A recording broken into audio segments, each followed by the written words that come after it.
Happy afternoon! Mag-unbox tayo. Actually, na-unbox ko na siya mga ka-lovelies. Itong nabili ko from the Orange app. Pangalan ng seller, Weyarika o Werika.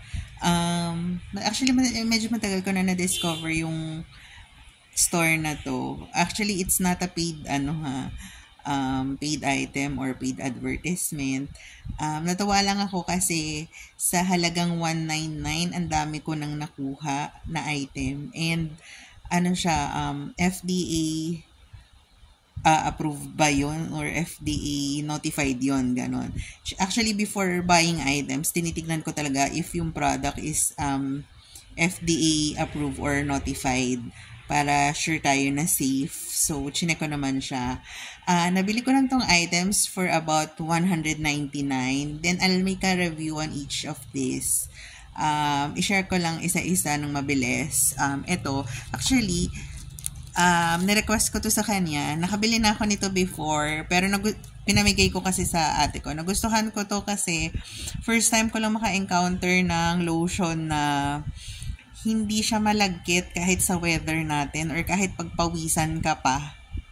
Talagang siya, na-absorb ng skin mo and hindi siya parang humuhulas kasi oily skin ako eh. So, halimbawa, nag-lotion ako tapos pinagpawisan ako, ang lagkit ko. Pero dito hindi, no lagkit feels. Then, ang mura niya. If you buy this, I think individually sa kanya, 70. Pero, bumili na ako ng set kasi may 199 skincare set naman siya. So, tinaray ko rin. Tapos, ito request ko. Tapos, itong snail collagen na gel.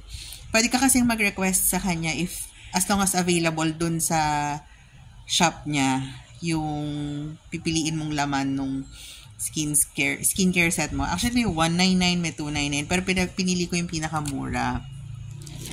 And then, ito na-request ko. Kasi gusto ko yung feel ng mga snail collagen. Na-try ko na yung ganito niya, yung aloe eyes. Then, ito naman ang gusto ko.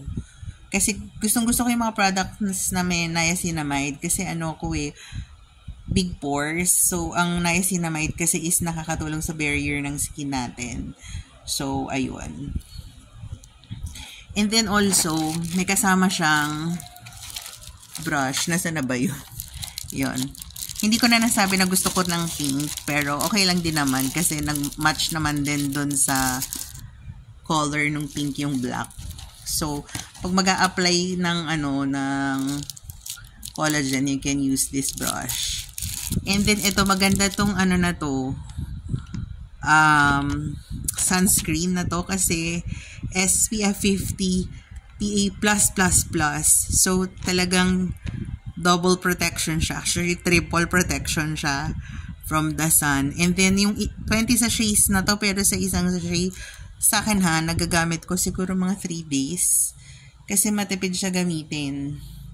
Ayun. And then, ito, not really a fan of blackhead pore strip, pero kasama kasi siya sa package. And then, nakakatuwa kasi merong ganito pa. Mahilig din ako sa mga ganito, yung face mask na nakaka-relax sa face. And then, ito hindi ko pa ito natatry ever. Pero, excited akong gamitin itong eye mask niya. And then, yung lip mask. Cute. Super cute. Yun. Tapos, meron siyang pa-hand cream. I like this kasi very handy siya. Ayoko kasi nung mabibigat na nasa bag. Though meron siya yung tube style, pero ito yung binigay niya sa akin, which is I like kasi gusto ko yung very handy, very light lang sa bag. I can carry it anywhere I want. So, yun. Ito yung laman ng 199 na nabili ko sa kanya. And I really love it. I really like it. I'm gonna buy another set. Mahilig ako sa skincare kaysa sa cosmetics, guys eh. So, yun. I'm gonna make a review on each of this. Itong lotion, collagen, and itong sunscreen. Ayun lang. Yun lang for now, guys. Have a good day and God bless.